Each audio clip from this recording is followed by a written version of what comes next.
My goal is to infiltrate and infect.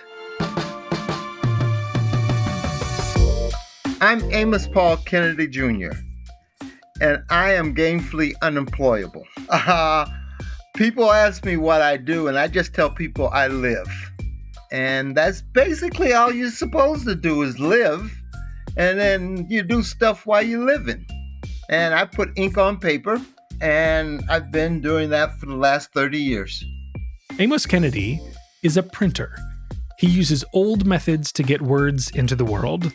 These days, you could pound out a message on a computer and shoot it out of an inkjet printer, and voila, you've got a sign to tell people where the bathroom is or what time you'll be back. But to make a sign like that used to take time, precision, and thought. You'd have to pull out bits of wood or metal in the backward shapes of letters, arrange them like a puzzle, carefully fill in the spaces, and load it into a big printing press that would roll ink over those pieces and press it all like a big heavy stamp onto a clean sheet of paper. Re-ink and repeat. That's how things were printed for centuries. And a motley crew of tinkerers and designers still do it today. Amos is one of them. When I was in the Cub Scouts, my mother took the troop to the local newspaper, to visit the local newspaper. And you don't know what really effects things have upon you. But now looking back, I remember that. And so that probably planted a seed that lay dormant for a long time. There are some times when you do something and you know that that is it. You don't know that that is it, but it just feels so comfortable and it brings you such satisfaction in doing it. As a young man, Amos got a math degree and started working as a computer programmer. But after a while, he found that world boring, preferring instead his new passion for calligraphy. Eventually, he rediscovered letterpress printing and took a course in the 80s at Artist Bookworks in Chicago. He remembers that many of the other people there had been English majors, and they would be having these conversations about poets. And I was like, I don't know. I didn't know any of their names. But on the way home one night, I said, yes, but the poets I know are Langston Hughes, Paul Laurence Dunbar, Sonia Sanchez, Donnell Lee. Those are the poets I know. And that piqued my curiosity, and I found that those voices were missing from what they call fine print or artist books or whatever you want to call it, broadsides.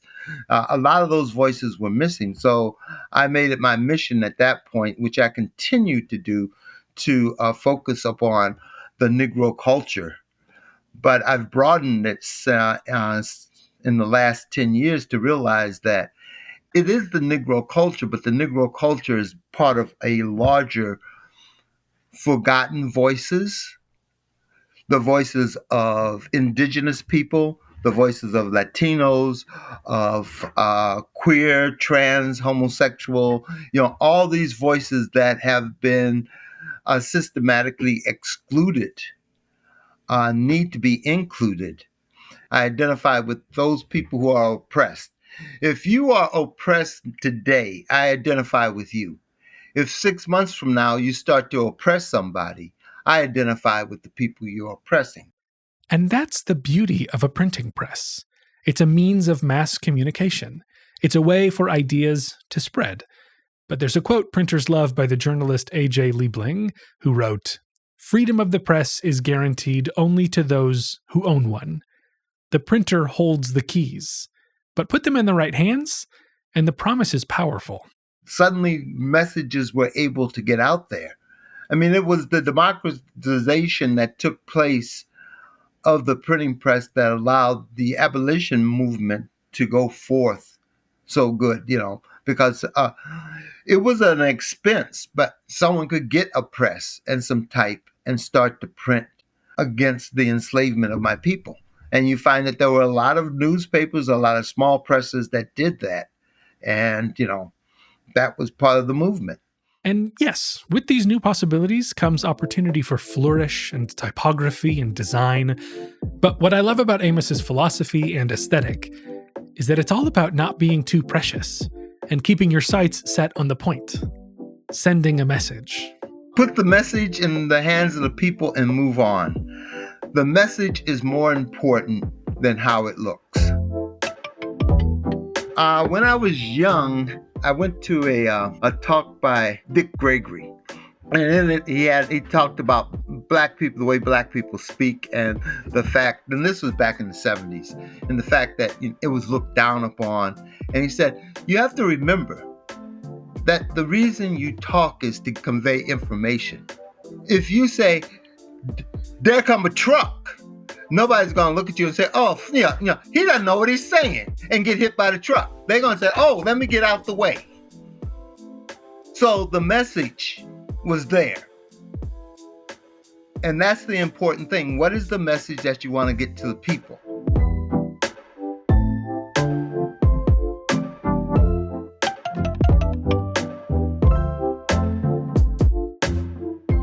You're listening to Opinion Science, the show about our opinions, where they come from, and how we talk about them. I'm Andy Luttrell, and I'm excited about this month's show. It's a little bit different from the typical social science interview, but I think you'll enjoy a tour through unique ways of conveying messages. I've mentioned on this show that I've become obsessed with the world of letterpress printing over the last couple of years. I've got a few printing presses in my basement and all the quirky little bits of equipment that people had to use for centuries to mass produce printed text. I find this all very intriguing because it's opened me up to modern day creators who are taking this age-old practice and thrusting it into the present, using these methods in innovative ways to make message-oriented art.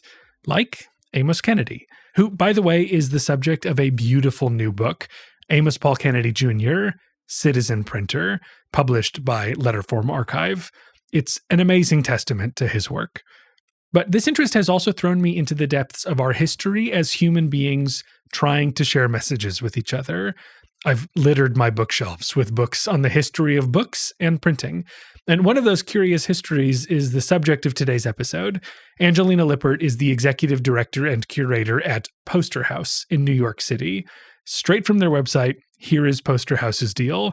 Dedicated to presenting the impact, culture, and design of posters, both as historical documents and methods of contemporary visual communication.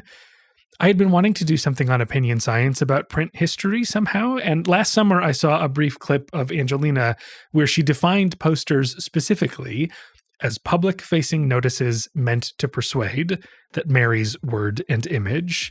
And I was like, oh, that is exactly what I'm looking for.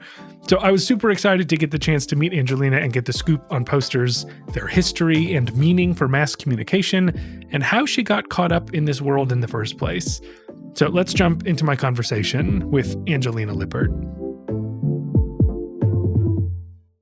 Maybe if we're going to talk about posters, we should be clear about what a poster is. And I get the feeling that people can say poster and mean lots of things, but in your role, when you call something a poster, what are you talking about? So that's a great question, and actually something that's a bit contested. I've definitely had argument. I love arguing about it, but I've definitely had arguments with a lot of other historians because it's kind of like a catch-all word. Like somehow, like it's sort of like how a square is a rectangle, but a rectangle isn't a square.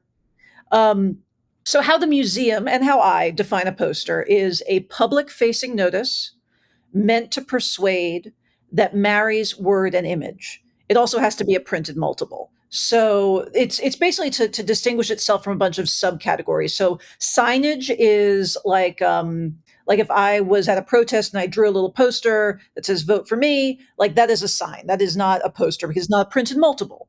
But posters really took off in the 1870s when Jules Charest kind of perfected color lithography so that posters could be produced cheaply and quickly, or color advertising could be produced cheaply and quickly. That doesn't mean that there wasn't advertising before that, or advertising on a large scale. Just that those things are broadsides, which I don't touch. Broadsides are they're usually text-based. They're usually a single color, so like black or brown. And if there is an image, it's usually as a tip-on. And a tip-on is a separate piece of paper that's kind of glued into an open space on the larger, what some people would call poster. But it's not the marriage of word and image. So I kind of my specialty takes over once the ability to combine text and image becomes a possibility on a large scale in color. It's also different from a handbill, different from a flyer. Those things usually are not meant for public facing. Like they're public facing in the sense that you hand them out in public, but there's a different relationship between the object and the viewer. So a poster, because of its size and how it is displayed, presumes that thousands, on average, of people are looking at that object and have to be able to understand the message instantly, under a second. If a poster doesn't convey a message in under a second, it has failed. Whereas a handbill or a flyer, or even like a magazine ad, presumes a one-to-one relationship with the viewer, so you can have more information. You can have like fine print. You aren't trying to catch everyone's attention. You're just trying to hold the attention of a single viewer who's already a captive audience because they are intentionally looking at that. A poster is something that catches your eye as you're walking by. So the function's a little different too. So yeah, that's my general definition. Yeah, that's great. And I'm glad you mentioned the magazine. So when I was looking at examples of posters on the blog, on the museum blog, it did strike me that a lot of them felt like they could have appeared as like a full page ad in a magazine. And so it seems like it's possible that the same design could be in both places, but it's not a poster unless it's publicly displayed without that one-to-one relationship. Yes, and historically, a lot of posters, if we go back to the 1880s, a lot of the big like Capiello posters also appeared as little tiny postage stamp size ads in newspapers. So they would use the same image, especially if it was a mascot, in a variety of different advertising outlets. But how it functions is different. So like a giant eye-catching poster that's 7 feet tall just functions differently than a black and white version of that same design printed in a publication. But there were things called poster stamps too, which I'm not an expert on, but I'm learning from a wonderful historian, James Boer, who is an expert on these things. And it was basically, if there was a popular image that was a poster, they would make a little collectible stamp of it that you could take home. And the fact that they would make something that is an advertisement but make it as a collectible instead, that is wild to me. Because I don't think I would take home like an Oreo cookie ad and frame it at my house today, but apparently something like that was something people were interested in 100 years ago. I mean, nowadays, like, you can have like branded products and stuff, so it's maybe not so, but it's an interesting precursor to that people would be like, Yes. I like just the vibe that I'm getting from this commercial entity, that so much so that I want it for myself. Exactly. So is advertising sort of the origin story? Because I'm super interested in sort of like the earliest days of this. Like, once there was a method for being able to pull off what you're defining as a poster, what was it used for? So you said sort of mid 1800s. Is that what I'm? So, I mean, advertising dates back to like Pompeii. You can find advertisements all the way back then, as long as like any mural promoting a tavern is technically an advertisement. But with posters, it was the printed multiple, the idea that the same ad could be produced by the thousand and pasted up, usually through wheat paste, around a given area. There are also other places that these posters appeared, but they're exceptions to the rule. And it is generally a byproduct of commerce. It is a byproduct of the Industrial Revolution. You wouldn't have posters if you didn't have commerce. Obviously, there are posters that aren't commercial. So anything that's asking you to vote is not necessarily commercial. But generally, the purpose of a poster is to get the viewer to act. So vote for me, attend this event, buy this product, do this thing. If it's live, laugh, love, that's not a poster. That's another thing I should bring up: the difference between a poster and a print, because those two things function differently, but can often people will use them interchangeably. And a poster is a print, but a print is not a poster. A poster has to be asking you to do something. If it's live, laugh, love, or if it's decorative, if it was not made to be thrown out, it's not a poster. If it was made to be collected, if it's signed and numbered, if it's editioned, that is a print. And that's great. I just don't touch prints. I only touch commercial advertising as well as political advertising. But But yeah, so it has to be. It is primarily a byproduct of commerce, and it has to be instructing the viewer to do something. So, like the thing behind you that I see, the make something great. That would be a print, not a poster. In that there's no imagery. I mean, it's a so what you're referring to is a print that I have behind me that says the words "make something great," and that's a message calling for action. It is, but was it street facing? Was it No, right, used? right. Was it printed as something that someone would hang in their office? Right. Yeah. I don't know what the intention was. Probably something more like that, but it wasn't. I didn't take this down off of City Hall or whatever. Yeah, exactly. So the function is different. If it's meant to be decorative, if it's meant to be something you people collect and keep at home, if that as the primary purpose, then it is a print and not a poster. So it seems like that the presence of a message is one of the key things that distinguishes it. I'm just curious. So the emphasis that you're saying is on taking action, like I'm trying to convince you to do something. From a persuasion perspective, I might say that sometimes persuasive messages are not deliberately about action, but are about thought too. And so like if this is like we want you just to like support in principle this cause, and there's nothing really for you to do, but we want you to just to like it or to support it or to like step one is just to change minds. Does that live in the world of posters if it's just like a persuasive message as opposed to no, this is deliberately about creating actions? I think it's one of those like I'll know it if I see it. Yeah. If it fits all the other boxes, like it's public facing, it's meant to be destroyed. It is convincing you to. I mean, convincing you to think is an action. Like it is. But I can't think of anything that does fit that description. But can you think of something that would have been street facing that fits within that? Nothing is coming to mind at the moment. I mean, it's this constant debate about like what are opinions for, but for action, right? Like when I try to change your opinion, it's in order to inspire new action. And there are reasons why, you are interested in just having people buy into an idea, even if they'll never have the opportunity. But again, presumably that eventually is in the service of creating change through behavior.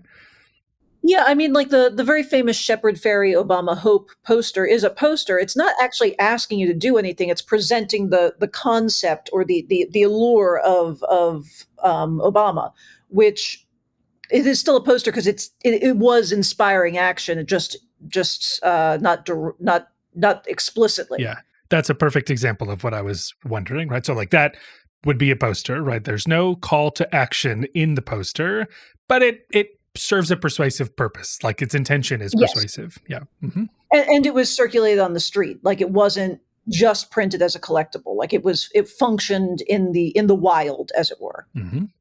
So in those earliest days, you mentioned that it's a lot of commercial interests that sort of gave way to posters.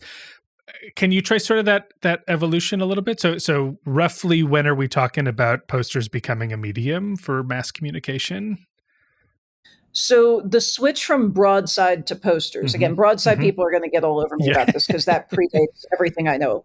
And also broadsides tend to be letterpress or like wood type, metal type, whereas I focus on stone lithography as kind of the dawn for me of posters.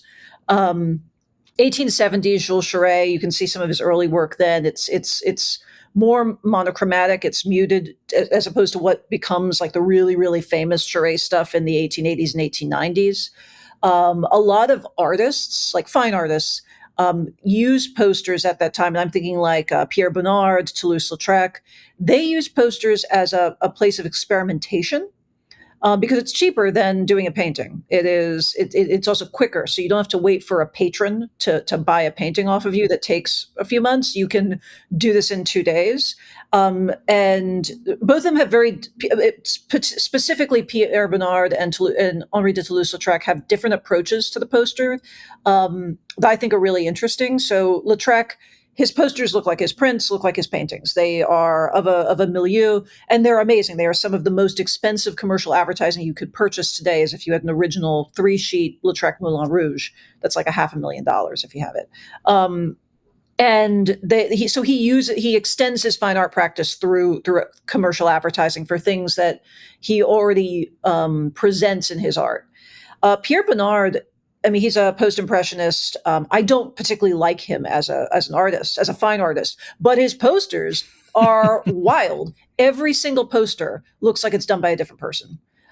He is clearly experimenting, like figuring out his own visual language through lithography, and just seeing like he's literally throwing like pasta on the wall and seeing what sticks. Like it is like just really amazing what he does in posters, and they're for everything from salons to periodicals, and they all look totally different. So the fine artists get in on poster design when they see the flexibility of the medium and the breadth of the medium, and then commercial artists come in and try to make and succeed in making commercial design an actual profession by the turn of the century. And what are the sorts of messages that are embedded in these early posters? Is it just a grab bag of all sorts of things, or?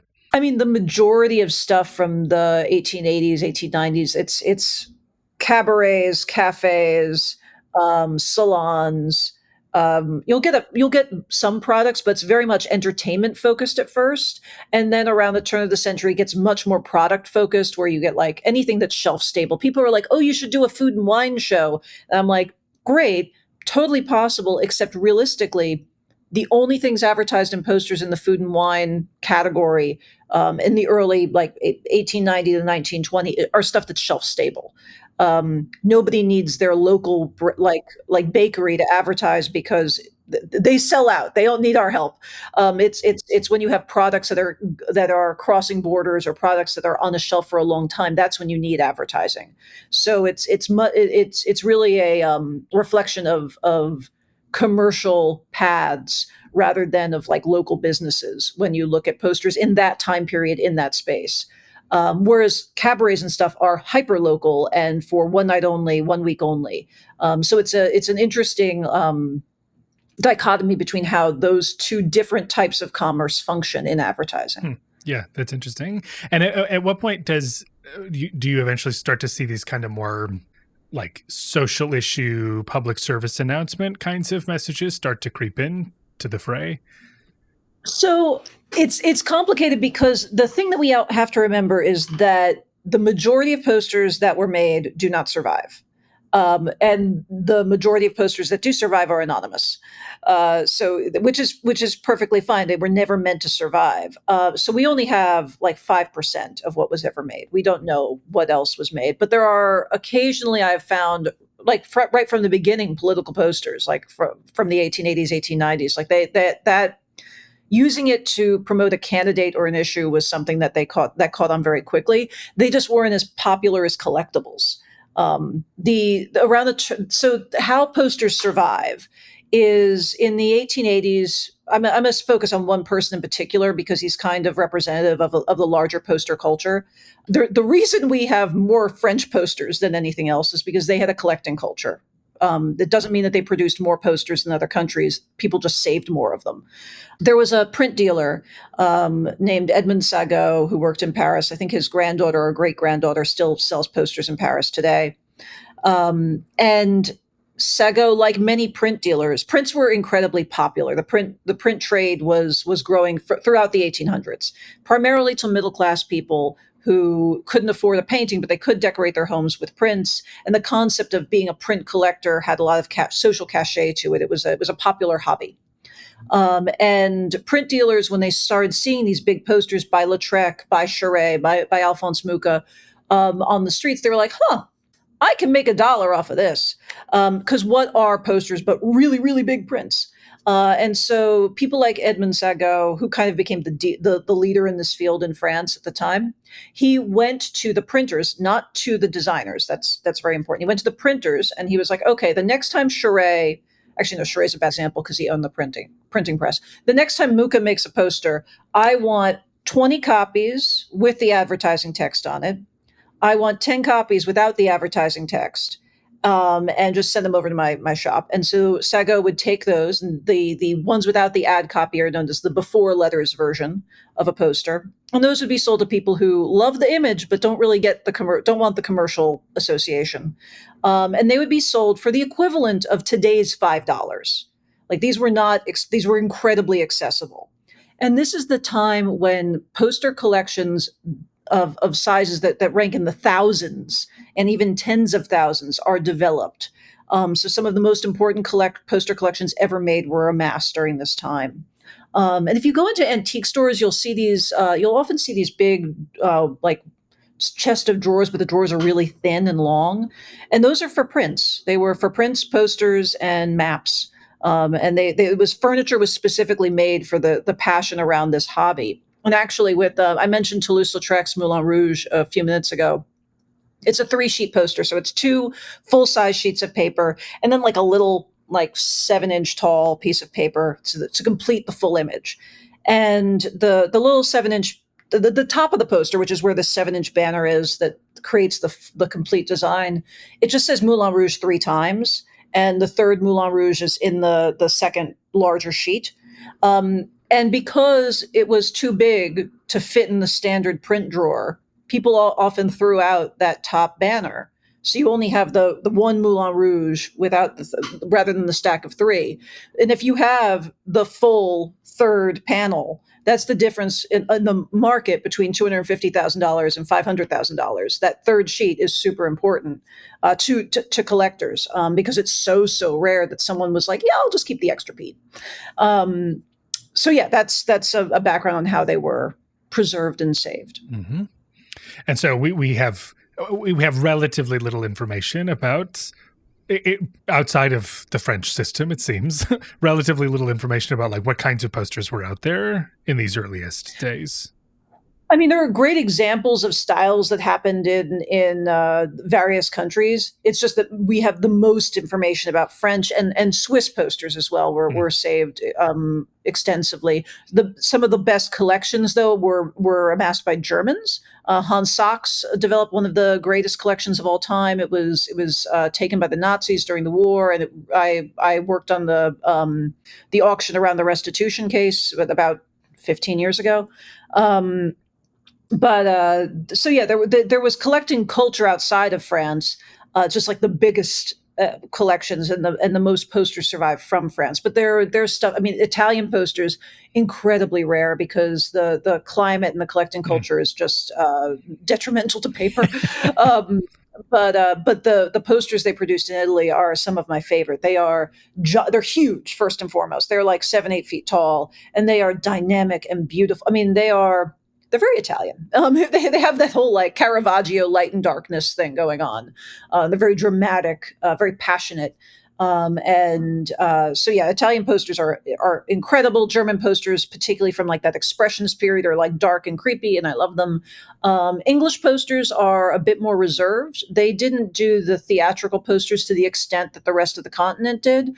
But their transport posters, when we get into the 20s and 30s, are the greatest thing they ever did. They're fantastic. But that took a guy named Frank Pick, who was overseeing the London transport. He actively encouraged hired designers, particularly female designers, to create posters to promote the subway lines and he actually sent copies of all of the posters to the Fine Art Museum in Chicago. What's it called? The Chicago Museum of Contemporary Art. No, the Fine Art Museum in Chicago. Oh yeah, I don't know. Chicago Institute of Art. Oh, sure. He sent copies of all of the posters to Chicago Institute of Art, or Art Institute of Chicago. That's it. He sent them all to the Art Institute of Chicago, and they have an incredible collection of London subway posters that came from the London subway as they were being printed. Oh wow! So in almost all cases, it's the act of one person to think to preserve something that allows us to have access to these things today. It wasn't something that was just going to happen. So in terms of the use of these posters for social issues and sort of I'm thinking about like who is supporting these, right? Like it makes so much sense that so much of it would be commercial because there's money involved in the process. But what I also find really exciting are the use of posters for more public interest or social change missions. So like where do we start to see that like gaining more traction as a use for posters? So you have political posters, like I said, as early as the 1880s, but they're usually done by a candidate or a party. And often so most poster artists at that pivotal time when posters are kind of being born, most of the artists come out of the caricature trade. So they're caricature artists for political magazines, humor magazines. Then they're now making, and it's also why a lot of very early posters look like big caricatures. And so that poking fun at the establishment, um, like tearing down political figures, mocking your enemy. All of those is the language of the political cartoon, the humor magazine. Those things are enlarged in posters early on for various social issues. But again, it's usually sponsored by, let's say, the political magazine to promote themselves. Like Simplicissimus is a political magazine that's very anti-establishment. And they're red. It's like a red bulldog that's kind of like breaking its chain and gonna go up against the man. They did a ton of posters that are incredibly rare and incredibly awesome. But the mascot comes out of the magazine, so it's a bigger version of the magazine image, simplified for poster purposes, because you usually have to simplify something when you enlarge it, because you can't take in that much information that quickly as you would if you were looking at a magazine, like I said at the beginning. So yeah, you'll see political stuff and social change stuff very early on. Although when you say social change, I'm assuming you mean something in the more contemporary context that you don't really see en masse until the 60s, which is obviously the dawn of social consciousness. And that's when you'll see things like sit-ins, love-ins, save the trees, save the whales. All of those things kind of happen in the long 60s. Prior to that, it's more candidate and party focused. Yeah, I was responding to sort of on the blog. There's a handful of articles on public service announcements, environmental campaigns, like civil rights sorts of issues.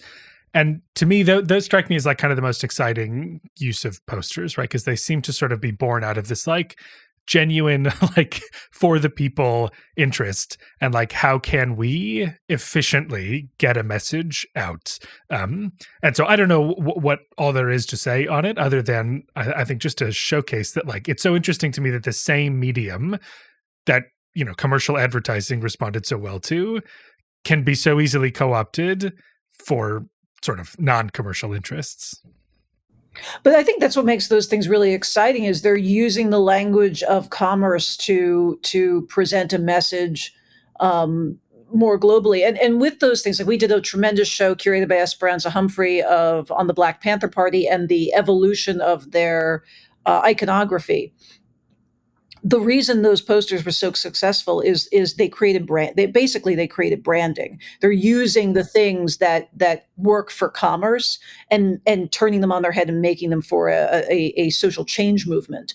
And like the Black Panther Party posters are exceptional in that space. Like they really latched onto a universal image that was used around the world and was very recognizable for their cause. To create like a touch point, a visual touch point that anyone will associate with a movement, is actually very important to that movement's success. If you have disparate imagery that clashes, or that just doesn't create a unified whole, it's actually much harder to get a message successfully across. We also recently did a show curated by Tim Medland of the history of environmental activism posters.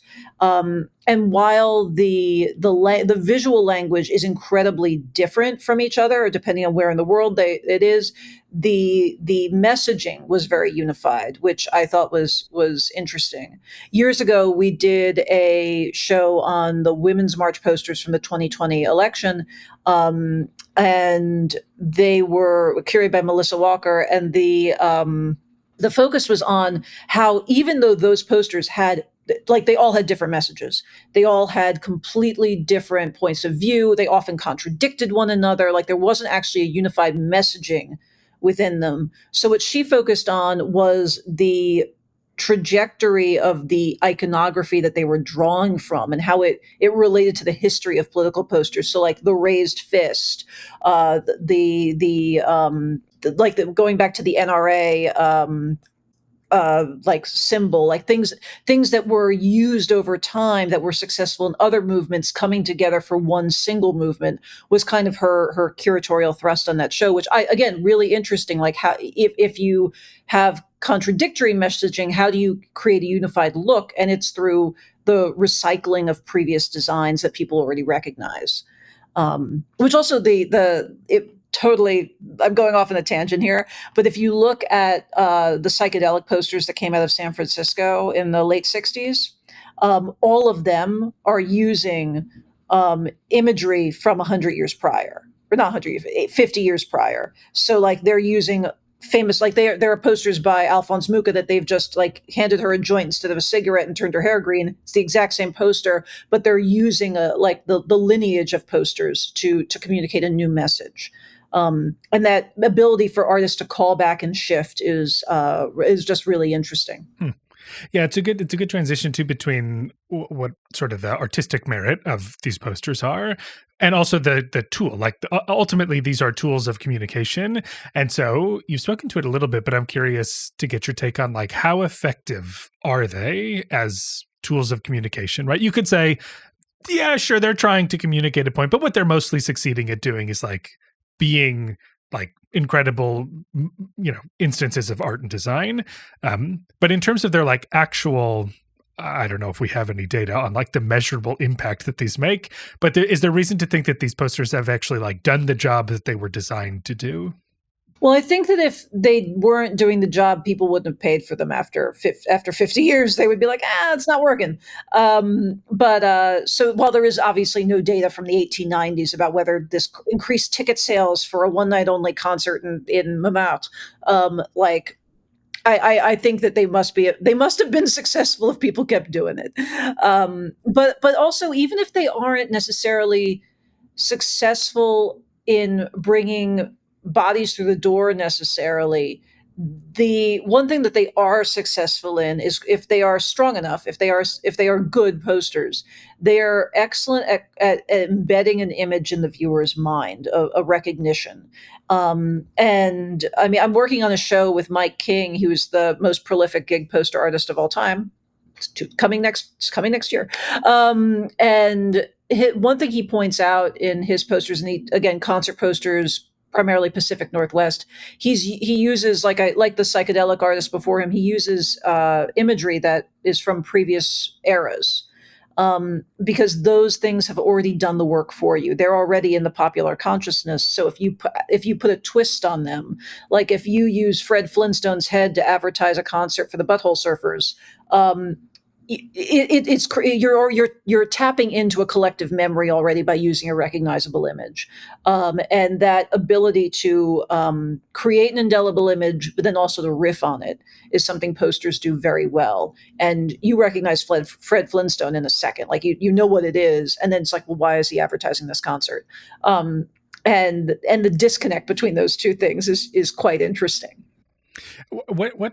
And it seems like there's no stopping posters, but I wonder a little bit about like what is the future of posters in a digital age, right? Like it makes sense that this was like a important tool of communication when it was like a predominant way in which people could get that message. Is there a shift? Like, what is the role of posters in a contemporary context? So posters, whether I like it or not, are an endangered species. I think actually just data from when we advertise in New York, we've tried the digital screens in the subway platforms, we've tried the kiosks, and we've tried the in-car subway ads. The thing that I see people looking at and taking selfies with the most are our ads that are physical, not the screens. Like if we have an in-car subway ad that's really, like we have one right now for the show I did on Dawn Bailey. It's riffing on the Nacho Libre poster that she designed for the movie. And I see people taking selfies with that weird image of Jack Black in a red cape. And and that's great because it's a physical object, it's static. The digital screens, I think, because so many of us grew up with the internet or remember when the internet happened, pop-up ads and like ads in between our news and stuff, we are so easily able to tune that out, that the move even though the movement is eye-catching, we are self-programmed to ignore it. So a static image, I think, actually has more power than a moving one, in advertising, in the poster space. And I think that they are a more strategically powerful tool than digital advertising. I'm sure some digital advertisers out there are going to scare me for this, so sorry, not sorry. Um, but there are people that are doing exquisite posters now. They just aren't commercial anymore. They go back to the social consciousness, social justice, political posters that you were talking about. I think that's a great space for posters to really thrive in right now. There's a designer I'm particularly fond of, Winston Sang. We collect him at the museum. He's in the current environmental show. He has two examples in that. He has, if you Google him, he's had more cease and desists, because everyone assume, like actual news outlets presume his posters are real or like legit, and they think that like I don't know, that Sesame Street is creating posters advertising climate change, which no, Sesame Street's not. They are that's not their budget. But they people assume that what he does is real because they're so polished. Like he is an incredibly witty and wry, and he currently has a contender for the presidential nomination, advertising X-Lax in DC. Um, I think we can guess who he's referring to. And the image is obvious, but he's done things promote like talking about the banned books in Texas. So he's tapping into issues around the country and creating physical poster campaigns that can like cover a city in an evening. And I find that really, really interesting. Maya Lorian has an amazing series that she's been adding to every year in New York that you will see in kiosks. Again, skewering a certain presidential candidate. But yeah, so that there, I think that that political poster artists know what they're doing, and that is a really exciting space to watch for the current history of posters. If we, so one thing I wanted to do is zoom all the way back, because you mentioned that kind of the advent of posters as a viable medium really corresponded with the invention of stone lithography. And if I want to, if we can nerd out for a second, I don't know how interested the world is in this, but I find stone lithography such an incredible method. Like I still can't quite wrap my head around how it actually produces these beautiful images that it produces. So just as like a little peek behind the curtain, could you give like a brief spiel on, I guess, what stone lithography is and why that would have catapulted posters as a viable communication tool? So stone litho is actually one of the most complicated things to try to describe. Yeah. I don't think I've ever described it successfully because it is so baffling to the modern mind. I know that MoMA actually has a litho, like step by step video demo on their website somewhere that is quite good. But essentially, and the thing is, it sounds like it, very few people do it today because it is so impossibly time consuming and complicated. But in 1880, damn, was this fast. We also just don't have the manpower and tools to do it anymore. Like it's just not, the setup is expensive and complicated and requires a lot of space for a stone lithographic press to produce a poster that's 5 feet tall. Um, so essentially, you take limestone and you treat it. Most of the limestone came out of well, like Wolfsberger in Switzerland had some of the best limestone. But you polish down that limestone, you make it as flat can be, and then you treat it chemically with a variety of solutions, which I'm not going to get in, but a variety of solutions that prep it to absorb as well as repel ink. Essentially, it relies on the desire for oil and water not to mix, because you draw on the stone, and the areas that are repelling water, um, and then you put ink over that, And every color has to be printed separately in this process. So you do, like, let's say the yellow first. You always end with black. Let's say you do the yellow first, and you print the yellow. Then you wipe down that stone. You take all of that off, and you have to do it again, but for the red this time. And overlapping red and yellow creates a third tone. So that's how you would get multiple colors. Most posters were only 3 to 4 colors in the early days. They can be many, many more today. And also as time went on, they got much more complicated. The and to line up each pass through the press is quite complicated. To the registration, as we call it, of the poster every time it goes through the press is just impossibly hard for us to imagine. That if the design's a millimeter off, it looks pretty crap. And that's also the difference between certain printers, like and certain designers. Alphonse Mucha, Toulouse-Lautrec, those were 2 designers that were on press, and they were doing the registration for their own work. Somebody like Jules Charest, he would not necessarily have been on press, but also the nature of commercial design was that it was going to be thrown away. So many of the posters I've seen, you'll see like the girl's yellow hair is 2 inches to the right of where it should be. And that was okay because it wasn't meant to be saved. It didn't need to be perfect. So a lot of Charest's early work in particular, the registration's not perfect. Someone like Alphonse Mucha, where the artist is on the press, that registration is unbelievably precise. And another thing that with stone lithography to keep in mind is that in many cases, we do not know who actually did the poster. Even like, let's say Cappiello, Leonardo Cappiello, very famous father of modern advertising. He did tons of posters. You'll probably, your audience will probably know him from, the big antique poster, black background, green devil kind of sneaking away. It's like very iconic. You'll see it. Or like the clown jumping out of the orange peel, and it's in every Italian restaurant. Those are both by Cappiello. He would produce a maquette, so a preliminary drawing, and just hand it to the printer.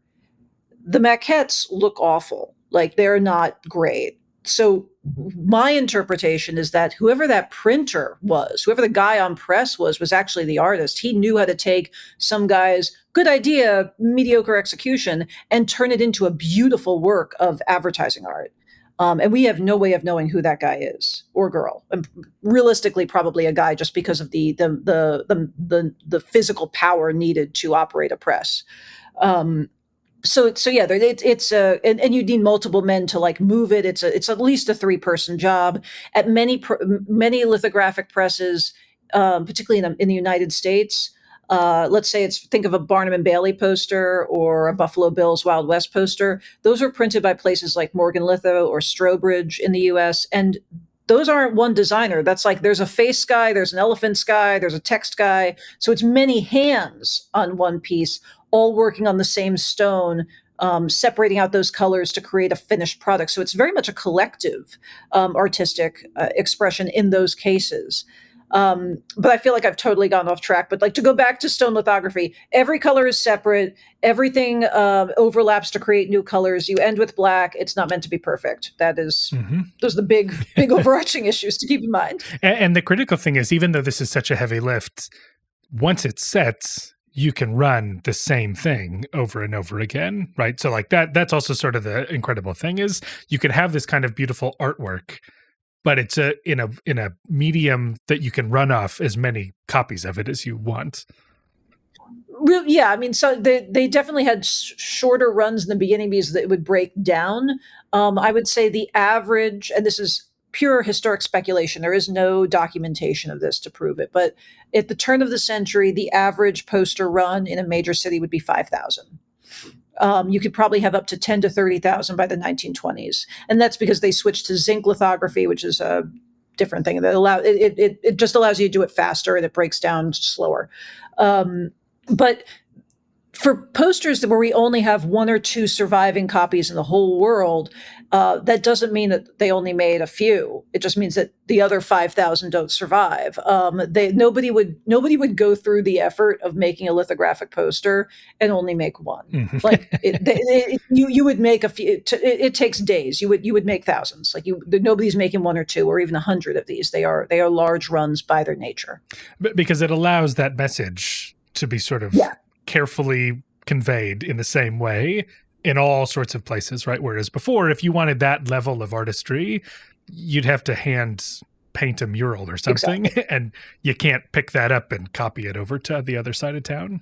No, exactly. It allows for this. It was the first time for the complete saturation of a message in a urban environment, and they are an urban medium. Like you rarely get these in like the countryside, just because where would you put them? Who's Mhm. seeing them? Mhm. Obviously, with some like political posters from World War One, those were in the countryside as well, or along train lines. Actually, I had this great image in the first show I did. It was a print from the 1890s, I think. Do you know Alphonse Mucha? Alphonse Mucha, for everyone listening, is you'll recognize him. He did like all the girls with the macaroni hair and like the Mm. sitting with sitting with the dragon in the throne, or like drinking the beer, and they're all like beautiful Art Nouveau maidens.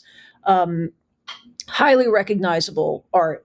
Uh, the one thing I pointed out in tours of that show was, prior to the dawn of color lithography used for advertising, the only time somebody of middle class and below would have seen color is in a church's stained glass. Mm. The newspapers weren't in color, magazines weren't in color. There was nothing that you would have seen that would have been color. You wouldn't have gone to a fine art museum because that just wasn't something that those class of people did as a leisure activity. Like, you would not have seen color until you saw a poster. And that is a Hmm. massive moment for society, where suddenly one day you wake up and the streets are paved with red, green, and purple. Like, how? You would Hmm. never have seen pigment like that before outside of a church's stained glass. And there's this print in the show that I did where you saw it's a rail line, and there's on a essentially kind of like a telephone pole. Not It's obviously not a telephone pole, but it's the pole next to the side of the railway, and there's a little framed area that they put an advertisement in, and it's one of Mucha's women advertising Bière de la Muse, which is a general beer. And there's a little girl who is looking up at this, and she's on her knees praying. And the joke is that, like, realistically, a woman with a flower crown and that kind of glory would, in color, the only association a child would have had at that time in highly Catholic France is that she's the Virgin Mary. Um, so there's this, like, I keep trying to emphasize to people how big a deal and big a consciousness shift it was when posters happened. Hmm. Because when would you have like, a lot of people call it the color explosion, because you just didn't have color before. You were in the first half of the Wizard of Oz until that moment. I want to use this wrap up opportunity to talk about Poster House a little bit, and it's Poster House, right? I don't refer to it as the Poster House. Just poster house, like Madonna, Uh-huh. just poster house. So what? Give the pitch. What is this place? What do they Oh, do? sure. And if people wanted to know Yeah. more, what would they do? Okay, so Poster House is the first and only museum in the United States dedicated to the art and history of posters. We opened in 2019, although we were incorporated in 2017. We took over the TechServe building in New York on 23rd Street between 6th and 7th Avenues. So if you're by the Flatiron building or by Italy, we're right there. We have at any given time 4 shows up, ranging from a large show to a little bite-sized show by the door that's more of a display. We show everything from the 1890s to the present day, and from all around the world. Every country has posters, because every country has printing. And we try to balance every show cycle. So, like, at the moment, we have a show on the history of advertising in New York City in our main gallery. Downstairs, we have a show I curated on the art of Dawn Bailey. You might not know that name, but you should, because she's created every movie poster you've ever seen, like The Sounds of the Lambs, Dirty Dancing, Nacho Libre. And that show is really exciting to put together. We also have a show on the history of environmental activism, and then a show on the Attica Uprising and the visual repercussions and lineage through protest posters, mostly on college campuses, that those graphics inspired. So you see, like these are all incredibly different shows appealing to many different audiences.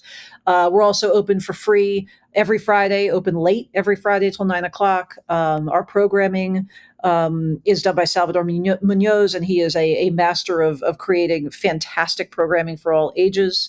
And yeah, that's the general pitch of Poster House. Yeah, that is great. I would love next time I'm in New York, I will definitely be popping by because it sounds very cool. And your role in it is what? So where do you fit in? So I have been up until like 30 days from now, I have been the chief curator and director of content. Starting on October 1st, I become executive director and curator because our director is moving on to a different position. So yeah, I've also been a poster historian specifically for about 20 years. So I am like the alpha and omega of posters sometimes. But yeah, so that's what I do. So how does one become a poster historian? What is that leap that you made that got you here?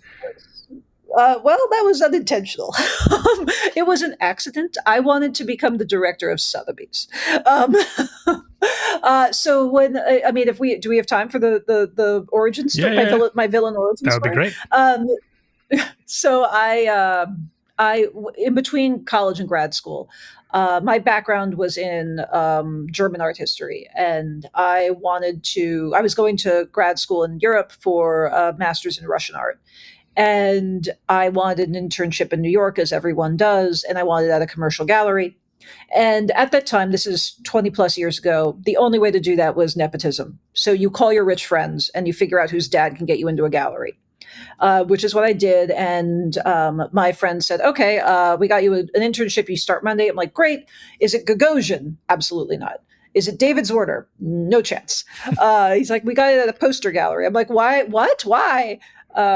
Because at that time, as so many people do, you assume posters are all reproductions. You assume they're the $10 things you buy at Walmart. I couldn't have been more wrong about what happened. I was positioned with Jack Rennert, who is one of the leading poster historians of all time. He's written the majority of the books on poster history. I think he's like 88 years old right now. He just had his retirement party earlier this week. He brought the poster trade as a collectible item to the United States in the late 60s, early 70s. And I always tell people, if you're going to get an internship or even a job, go with the smaller fish, because you'll get, like at Sotheby's, I'd be fetching coffee for 3 years. With Jack, I was allowed to, like, third day, he's like, all right, we're going to teach you how to write a contract. Guess what? You're going to do a condition report. Let me show you how to test for restoration. And he did. I ended up looking at, let's see, it's 600 items per auction, so 2,400 posters a year. We were looking at minimum. And after a few years, I asked if I could be the one that wrote the auction catalogs, which meant that I had to research 600 items a quarter, give detailed reasons as to why this object is important. And doing that for a decade will get you a deep understanding of the larger like spectrum of poster history. So that's kind of how I became an expert in the field. And then my master's is in Russian posters. And I'm working on a PhD in posters. So that's how I fell into being a poster historian. But I think I'm the only, please email me if I'm wrong. I think I'm the only person in the country that focuses on posters specifically. Plenty of people focus on the history of graphic design, but just as a poster nerd, I might be the only academic poster nerd. But I want to meet more of my kind, so please email me. Well, hopefully this gets the word out. Well, thank you so much for taking the time to talk about all this stuff. I learned a whole bunch, and this was super cool. And thanks for being here. Thank you so much.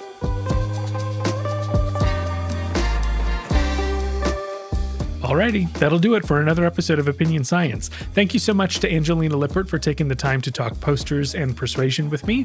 Check out posterhouse.org for more on the museum and the exhibitions you can find there. Also, huge thank you to Amos Paul Kennedy Jr. for talking with me. Not long after I got started printing, I saw Amos's work and found it so striking, just like so many others have. So to have the chance to meet him was really great. And you didn't hear this in the final piece, but I definitely used the opportunity to get some tricks for setting up the kinds of forms he's mastered on his presses. The new book about his work, again, is called Amos Paul Kennedy Jr., Citizen Printer, published by Letterform Archive.